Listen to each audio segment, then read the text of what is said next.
She stood alone, bleeding unbroken, while the entire galaxy watched the Empire beat a human woman general live on their broadcast. They wanted to humiliate her. Instead, they awakened something far worse. If you're ready for humanity's most vengeful story yet, don't forget to subscribe and comment. We stand with Earth. She stood on the execution platform with her hands chained behind her back, illuminated by a cold blue spotlight that made her look even more human than the Empire expected. General Aurora Hale, Earth's most trusted strategist, bleeding, bruised, but unbroken. The Galactic Empire wanted a spectacle. They wanted to prove to the galaxy that humanity was weak, fragile, easily crushed. What they didn't understand was that humans have a habit of becoming monsters when pushed too far, and the greatest mistake an empire can make is hurting someone humanity loves. Billions across the stars stared at the broadcast, breath held, shocked into silence as Aurora was dragged forward like a trophy. The announcer's voice boomed, proud and cruel, promising the galaxy a lesson about primitive Earth defiance. No one blinked. No one spoke. And Earth, every city, every colony, every ship, watched with the kind of stillness that always comes before a storm. They asked Aurora to kneel. She didn't. Even with a cracked rib, blood dripping from her lip, and one eye swollen shut, she stood as though the weight of the entire planet rested on her spine. She had not come as a prisoner. She had come as a warning. The Imperial commander backhanded her, expecting her to fall. Instead, Aurora lifted her chin, stared through the camera, and spoke with a steady, cutting voice that sliced through the galaxy. "If this is your strength," she said, "you should fear ours." For a heartbeat, even the Empire seemed unsure. The crowd murmured. Some soldiers shifted their footing. The commander snarled, grabbed her by the hair, and struck again harder, as if violence could silence the truth. Earth's reaction was instant and primal. When the first blow landed, billions gasped. When the second strike echoed, billions clenched their fists. Humanity had seen war. Humanity had suffered genocide, collapse, and extinction-level trials. But the one thing that always united them, across nations, planets, and cultures, was simple. You never hurt one of their own and expect forgiveness. The broadcast continued with Aurora refusing to break, refusing to kneel, refusing to give them the submission they craved. Every insult thrown at her. Every strike meant to humiliate her. Every attempt to degrade Earth. And yet she remained standing. Breathing. Defiant. Her silence was louder than their threats. The final blow knocked her to her knees, but even then, she didn't bend out of fear. She knelt because her body couldn't hold anymore, not because her spirit had faltered. She looked up, a faint smile on her cracked lips, the kind that said, "This isn't over." Then the Empire made their final mistake. The commander grabbed the Imperial blade, held Aurora's face up toward the camera, and said, "This is what becomes of humans who defy us." He raised the blade, not to kill her, but to scar her permanently, to mark her as broken property of the Empire. Before the blade touched her, the broadcast cut to black. For a moment, the galaxy thought it was a technical error. But Earth knew exactly what had happened. The Empire didn't want the galaxy to see the last thing Aurora said.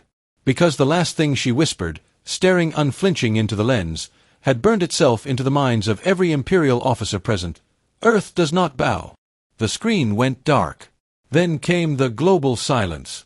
The type of silence that wasn't peaceful or uncertain.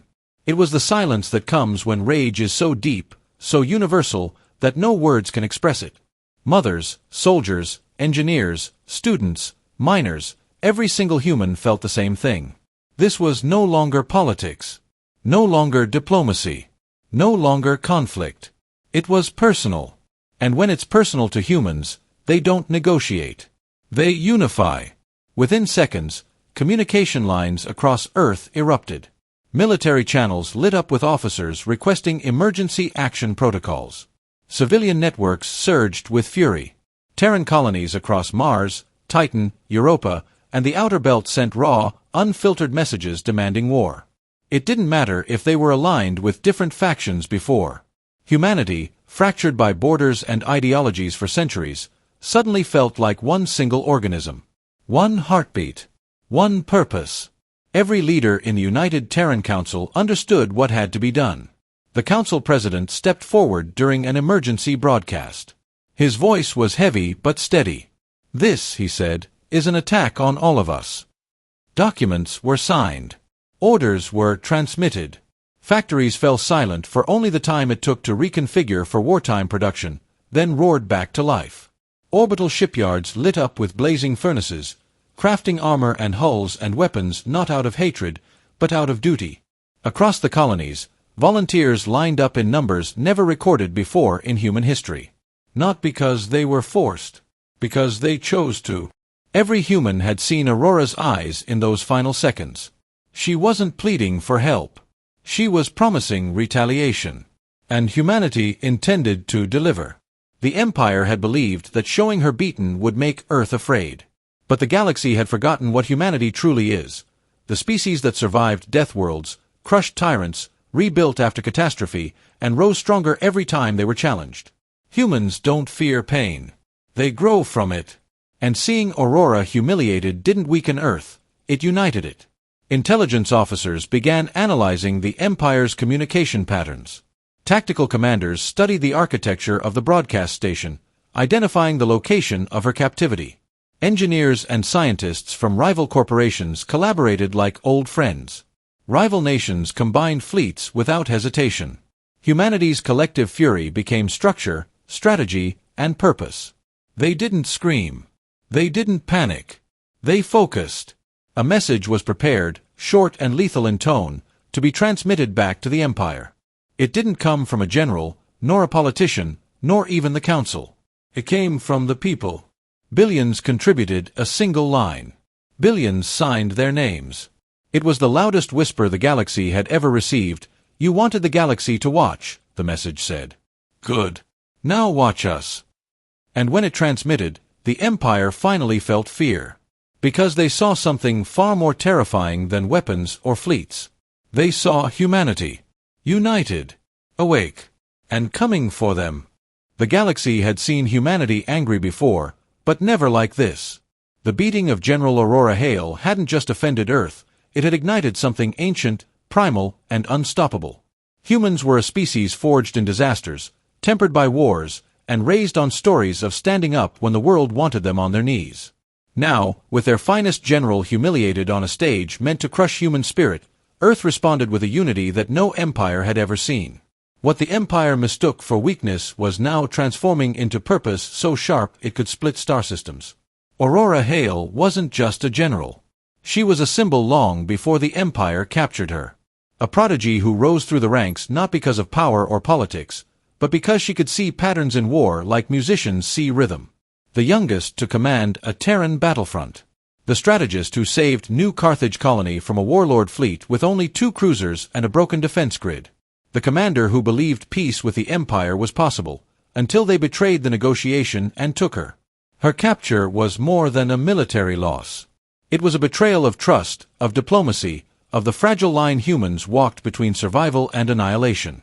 When she appeared on that broadcast, bloodied but unbroken, humanity realized that she hadn't failed. She had been used as a message. And now humanity had a message of its own. Earth didn't waste a heartbeat. The moment the Council declared the attack as personal to all of humanity, military satellites shifted, encrypted lines opened, and the old protocols, buried in digital vaults, activated. The most feared of them all was Protocol Black Sunday. It was a contingency never meant to be used unless humanity faced an existential threat so severe that unity was the only option. Its activation meant the entire species understood this moment as a turning point. Black Sun didn't just mobilize armies. It mobilized civilization. Factories from the Arctic terraforms to the Sahara solar grid shut down their normal work and converted instantly to war production. The sound of machinery echoed through megacities, producing weapons and armor designed not to intimidate, but to end threats. The shipyards around Mars activated their emergency assembly sequences. Beams of welding light illuminated the void as skeletal warship frames rapidly grew into the outlines of leviathans built for vengeance. Even the distant colonies in the belt sent what they had, or fuel, skills, and the unshakable resolve to bring Aurora home. The Empire watched these movements from afar, confused at first. They expected panic, fragmentation, surrender. But humans had always been unpredictable. And the more the Empire observed Earth's sudden coordination, the more uneasy they became. Because humans weren't scrambling, they were preparing. Their actions weren't chaotic. They were precise. And precision meant intent. Operation Personal was named not by a general, but by the volunteers who flooded the recruitment platforms. Within hours, millions had signed up: veterans, rookies, engineers, cyber specialists, medics, colonists. The inscription at the top of the operation file read, "For Aurora. For Earth. For all of us." Humanity had declared war not for land, not for resources, not for conquest, but because someone dared to hurt one of their own and broadcast it to the galaxy like entertainment. The Empire had awakened humanity's worst nightmare: unity with a reason. Under Operation Personal, the forces assembled were unlike anything in human history. The Iron Valkyries, an elite all-women unit trained for deep infiltration and high-risk extraction, activated from their hidden bases. The Titan Marines, genetically enhanced for heavy combat and planetary assault, formed battalions so disciplined they could move like a single being. The Phantom Fleet, Earth's experimental fleet equipped with cloaking technology and pulse-silent engines, began final tests that would turn them into the shadows of war. Humanity wasn't just preparing to fight. They were preparing to overwhelm. And yet, this wasn't just about power.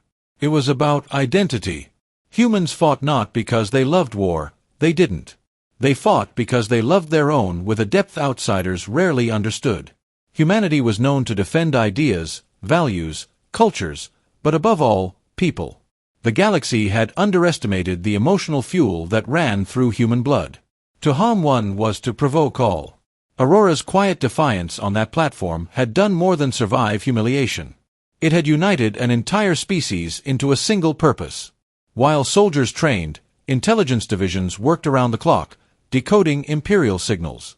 Hackers from Earth's underground networks, once considered criminals, were now government-sanctioned assets tearing apart Imperial encryption.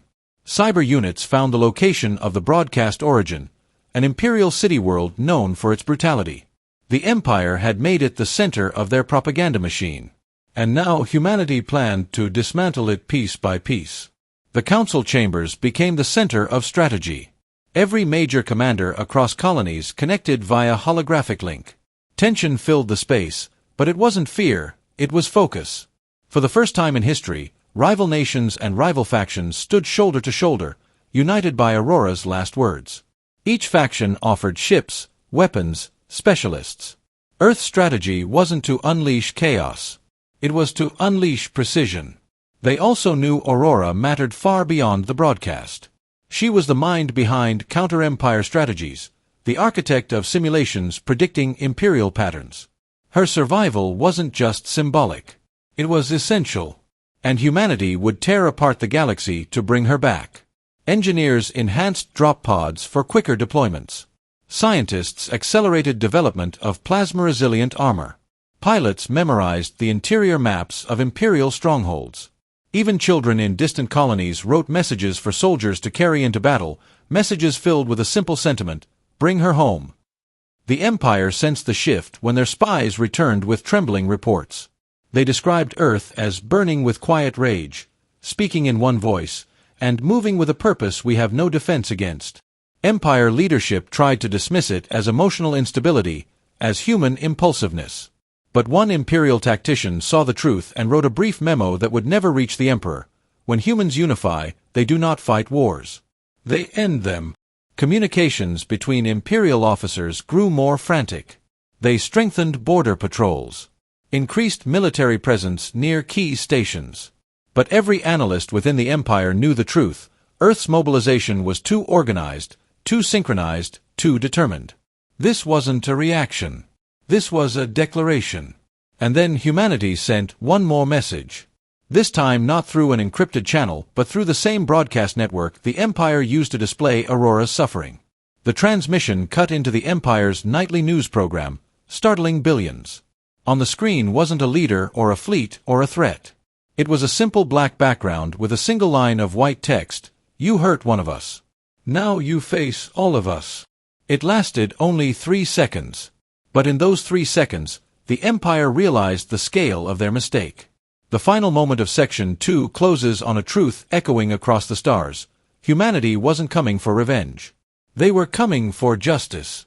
And the Empire had no idea how to stop a species that had decided this war was personal. Humanity didn't just prepare, they hunted. The moment Operation Personal entered motion, every action was precise, calculated, and unstoppable. Humanity had a history of adapting to impossible odds, and now those instincts fused with pure fury. The Empire had expected chaos, indecision, hesitation. Instead, they faced strategy, coordination, and a single undeniable truth. Humans never fight for territory or glory, they fight for each other. Every step, every calculation, every fleet assembled was guided by one motive: retrieve Aurora, punish those who struck her, and remind the galaxy that humans are neither fragile nor predictable. The Phantom Fleet moved first, ghost ships slipping past Imperial patrols with technology designed to render them invisible to even the most advanced sensors. The Empire had dismissed human engineering as primitive, a minor annoyance in a galaxy of advanced species. But humans had learned long ago that what cannot be seen is often the most dangerous. Entire outposts vanished without warning, no alarms, no survivors, only empty stations floating silently in orbit, a warning carved into the void. Each disappearance carried Aurora's silent promise: you wanted spectacle, you'll get consequences. Meanwhile, intelligence units on Earth traced the Empire's communication grids and tactical networks with brutal efficiency. Hackers, engineers, and analysts worked in synchrony across continents and colonies. They discovered weak points in supply chains, vulnerabilities in defense protocols, and blind spots in the Empire's surveillance architecture. Every report from these units was immediately used to guide strike teams, creating a chain reaction of destruction the Empire could not anticipate. Every victory was surgical, precise, leaving no room for retaliation or confusion. Humanity was not just reacting, they were anticipating, predicting, and outmaneuvering a civilization that had thought itself invincible. Then came the broadcast strikes, the most ironic of human tactics. Using the very network that humiliated Aurora, humanity hacked and replaced Imperial propaganda with her words, her image, her defiance. Billions of Imperial citizens saw what they had never been allowed to: a human unbroken, unyielding, unafraid. Aurora's voice repeated across the stars: if this is your strength, you should fear ours. Fear spread not because humans were killing, they had not yet killed, but because humans were proving impossible to dominate. The Empire realized the humans they had dismissed as emotional and disorganized were, in truth, a force structured around principle, loyalty, and sheer, terrifying resolve. While the Empire scrambled to repair their systems, Earth's fleet struck key supply nodes. Convoys moving vital resources into Imperial space were intercepted and neutralized without detection. The Phantom Fleet shadowed and disarmed capital ships in ways the Empire had never imagined. When they captured any vessel, no one was slaughtered unnecessarily. Humans preferred to demonstrate capability rather than cruelty. And the psychological impact was devastating. The Empire's soldiers began to whisper among themselves that humans were no ordinary species, that every strike was too coordinated, too precise, and that these creatures fought with a unity they could not comprehend. On planetary fronts, Titan Marines deployed in rapid drops, overwhelming Imperial garrisons. Every human battalion was trained to strike and vanish, leaving behind only wreckage and the unmistakable signature of human ingenuity. Every outpost captured, every patrol eliminated, reinforced the legend that had already begun to spread among Imperial worlds: humans hunt differently. Humans fight not because they have to survive, but because they have decided to punish those who wrong them. The Empire had taught them weakness, but humans turned that lesson into power. Even ordinary humans became instruments of the hunt. Civilian colonies provided intelligence, sabotaged supply lines, and assisted with logistics. Children, engineers, and medics all participated in some way, creating a planetary network of resistance the Empire could neither track nor predict. The galaxy had never seen anything like it. And yet the humans were not reckless. Every action was precise, every operation calculated to maximize impact while minimizing unnecessary loss. Humans didn't just fight, they engineered inevitability. Every move made it clear to the Empire that failure was no longer an option, not because of fear, but because of resolve. The Empire's propaganda, once unchallenged, now backfired spectacularly. Citizens who once cheered human humiliation now questioned their leadership. Soldiers who once carried out the Empire's will began doubting their orders. Reports from loyalist worlds spoke of panic spreading in the ranks. The commanders realized, too late, that the humans' retaliation was not merely military. It was psychological, cultural, and unstoppable. The fear of human unity had become a tangible weapon. Every strike reinforced the narrative. Humanity wasn't fighting for conquest, they were fighting for one of their own. Aurora Hale had become the axis around which the war now turned. Every move humanity made carried her presence, her defiance, her promise that the species does not bend for anyone. They left no unnecessary dead, but every defeat was a message, every interception a warning. The Empire tried to hide, relocate, or regroup, but wherever they went, humans adapted. The galaxy was learning what Earth had always known. Humans are the most dangerous when their cause is personal. By the end of this phase, humanity had demonstrated more than firepower or strategy. They had displayed a principle that no alien empire could fully comprehend. Unity, loyalty, and vengeance can combine to form a force far beyond technology or numbers. The Empire was reeling. Borders had collapsed, communications networks were down, fleets had been shadowed and disabled, and morale across imperial worlds was breaking. Humans had proved one undeniable truth. When you strike at one of us, you awaken the collective wrath of all of us. And humanity was just getting started. Section 3 concludes with the Empire realizing a terrifying truth. They had not just angered a planet, they had provoked a species that never forgets, never forgives, and never stops until every injustice is answered. Humanity's hunt had begun, and there was no hiding from it. The galaxy was about to witness a species that took vengeance personally, and the Empire's first real fear had arrived. They found her. Aurora Hale was alive. The Empire had tried to erase her, to turn her into a symbol of human weakness, but they had underestimated one thing. Humans never leave one of their own behind. Intelligence reports, gathered from a combination of civilian networks, resistance cells, and rogue agents, pinpointed her location within a high-security Imperial fortress.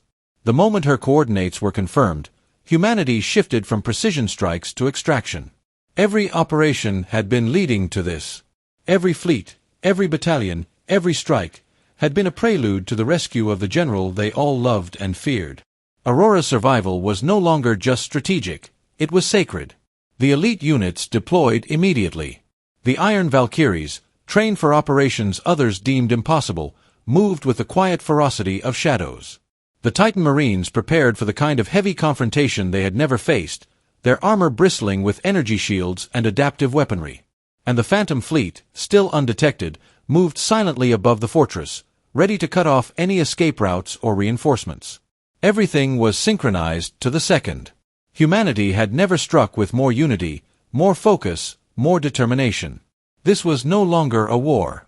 This was a singular purpose executed across stars. When the extraction began, the fortress was a fortress only in theory. Humans bypassed perimeter defenses with calculated efficiency, turning each trap and security measure into obstacles designed to slow the Empire, not the humans themselves. Imperial forces scrambled, confused and terrified, as fleets of human ships cut communications, blinded sensors, and disabled automated turrets. Every Imperial guard that attempted to interfere met precise, controlled retaliation. There was no chaos, no panic, only absolute execution. Humans weren't just attacking, they were reclaiming what had been stolen. Inside, Aurora was chained, pale from blood loss but unbroken in spirit. Her eyes, still fierce even after weeks of captivity, widened in recognition when the rescue team arrived. There was no relief. Not yet. Instead, she said, quietly, fiercely, "I told them, we don't kneel." The words were simple, but in them lay decades of human resilience, determination, and defiance. Every soldier in that moment felt the same pulse of emotion. This was the reason they fought, the reason they endured, the reason humanity never broke. Aurora wasn't just a general. She was the living proof that humans rise, even after the world tries to break them. She was lifted into a specialized extraction pod designed for maximum protection. Titan Marines formed an impenetrable perimeter around her as the Iron Valkyries guided the path to the Phantom Fleet's extraction point. As they moved, the fortress shook under targeted strikes from orbital weapons, collapsing sections of the structure that had once seemed impregnable. The Empire had expected submission, but what they witnessed instead was precision, ruthlessness, and unwavering determination. Aurora Hale was being reclaimed, and every move told the galaxy one clear message: Humans do not forget, humans do not forgive, and humans will take what is theirs. Once aboard the warship, Aurora looked over the fleet assembled for the mission. The ships, the soldiers, the engineers, and even the civilians contributing from colonies across the solar system were all present, all ready. Her first words, soft but resolute, were, "You all came for me?" The response was immediate, unified, and simple. "For one of us?" "Always." In that moment, the true strength of humanity became undeniable. Humans were not a species motivated by politics or profit. They were motivated by loyalty, by connection, by the bonds forged through suffering and survival. Aurora's survival was a testament to that power, and it fueled a resolve that no empire could hope to predict. Recovery procedures were immediate but efficient. Medics stabilized her, engineers upgraded her personal armor, and strategy officers prepared the next phase of the operation. Despite her injuries, Aurora reassumed command with calm authority. Her mind, sharper than any weapon, began recalculating attack vectors, reinforcing previous plans, and predicting Imperial movements with uncanny precision. The humans who had once feared the Empire now understood that their greatest advantage was already among them. A general who had survived the impossible and now led with the unyielding fire of personal vengeance. The fleet that had been assembled for her extraction now became the spearhead of Phase 2. Every strike, every movement, every communication was filtered through Aurora's guidance. The humans didn't merely aim to retaliate. They aimed to dismantle the Empire's structures of power, to reclaim their dignity, and to show the galaxy that humanity cannot be humiliated without consequences. Each fleet movement was a calculated stroke of genius, each strike a message that even the most powerful of empires could not predict human resilience. The Empire had thought their victory on the broadcast platform would intimidate Earth. Instead, it had unified humanity into a force beyond reckoning. Aurora's presence alone altered the trajectory of the war. She was more than a symbol. She was the axis upon which the entire operation now turned. Soldiers fought harder, engineers worked faster, and civilians contributed with an urgency that was nearly contagious. Her defiance, once a single voice, had become a chorus echoing across every colony, every station, every ship in the Terran fleet. Humans were no longer just reacting. They were acting, strategically, ruthlessly, and with a personal purpose that no alien species could hope to match. By the time the fleet had left the Imperial Fortress's immediate system, Aurora was not just safe, she was ready. Ready to turn every humiliation into retribution, every insult into strategy, every loss into a lesson. Her mind, body, and spirit were weapons, and humanity was her army. The Empire had shown the galaxy what cruelty could do to one human, and now they would see what happens when every human responds to that cruelty as one. Aurora Hale had been rescued. The Empire had underestimated humanity again, and the galaxy was about to witness the fury of a species that had taken their general personally. Aurora Hale returned to command not as a survivor, but as a reckoning. The Imperial leadership, still reeling from her rescue, had no idea what was coming. Humanity had already proven they could strike with precision, disappear without warning, and dismantle entire systems, but now the spearhead of vengeance itself stood at the helm. Every fleet, every battalion, every strike team followed her direction. The Empire had humiliated one human. Humanity had answered with an entire species, and they were about to make the galaxy witness the consequences. The psychological weight of Aurora's return rippled through Imperial ranks. Fear replaced arrogance, uncertainty replaced control, and every Empire officer began to understand a horrifying truth. Humans fight with purpose, and humans never forget. The final assault was executed with terrifying coordination. Fleets that had once been scattered across multiple sectors converged with pinpoint precision. Orbital defenses that had seemed impregnable collapsed under concentrated fire. Every strike was calculated to dismantle infrastructure while minimizing civilian casualties on neutral worlds. Humanity's wrath was selective, targeted, and unstoppable. Aurora's voice, broadcast across the Imperial network, was calm, deliberate, and haunting. "You struck one of us. You humiliated our own. Now the galaxy will see what it means to provoke humanity." Every Imperial soldier who heard it understood that they were not fighting an army. They were facing an entire species mobilized by loyalty, fury, and principle.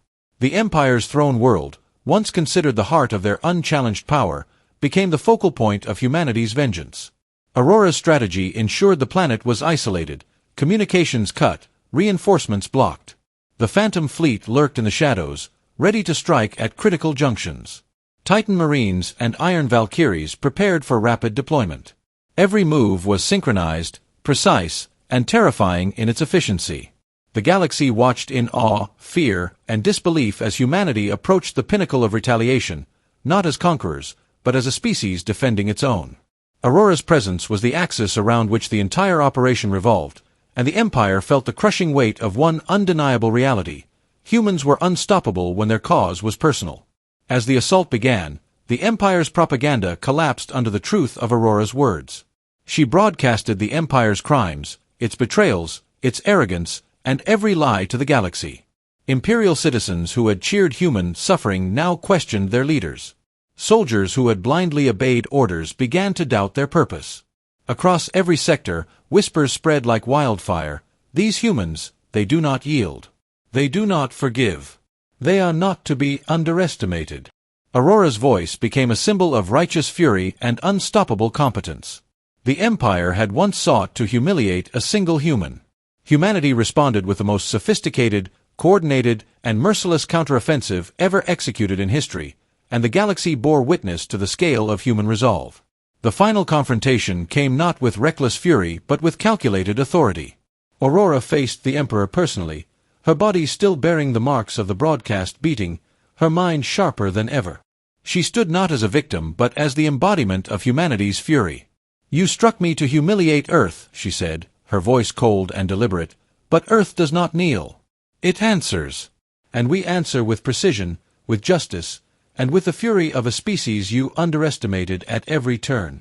The Emperor, surrounded by the remnants of his fleet, realized too late that he had never been in command of the battle. He had been a witness to it. Humanity, under Aurora's guidance, had dismantled the Empire's defenses, neutralized their fleets, and exposed their crimes to the galaxy. He was not defeated by strength alone, but by the unwavering resolve of a species that fought for loyalty and justice above all. Aurora's plan ensured the Emperor would not be executed, but captured and exposed. The message to the galaxy was clear: humans do not kill without purpose, but they make certain the consequences of cruelty are absolute. The Empire's leadership, once untouchable, now faced accountability in a way no alien species had ever anticipated. Planets that had trembled under Imperial authority now began to see humanity not as conquerors, but as protectors.